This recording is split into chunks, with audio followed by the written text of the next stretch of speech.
Je crois que c'est absolument extraordinaire de se retrouver avec cette 24e édition où on démarre quand même dans le nord et dans l'ouest, avec un plateau cette année encore plus exceptionnel que les années précédentes, des niveaux de jeu incroyables dès les quarts de finale, parce qu'à chaque fois il y a des matchs de la mort, et puis finalement on s'aperçoit que dans le nord et là à Saint-Gilles-Croix-de-Vie il y a à chaque fois 1600, 2000 places sur 2 jours, c'est le double.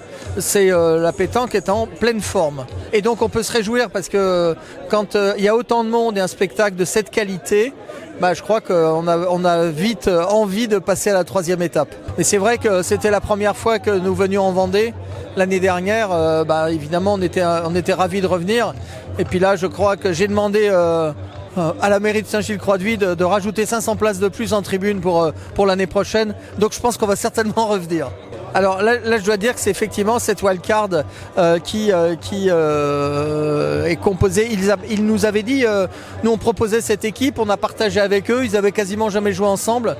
Et c'est une équipe de dingue. On retrouve aussi le Boursicot, Bruno Le Boursicot, qui a fait une très belle étape à Douai. Là on a David, ils ont changé de pointeur et finalement de victoire. Je vais pas dire que ce sont les appelés de la dernière minute, mais effectivement, si, parce que hélas le Maroc n'a pas obtenu ses visas pour venir revenir sur les masters de pétanque. Et donc, moi je remercie cette équipe Grandet en 3 jours qui a dit banco, on y va. Et puis une première finale. Alors après, on les a pas sélectionnés par hasard, hein, ce sont les champions de France. Donc ils venaient d'être champions de France. C'est plus facile de constituer l'équipe pareille.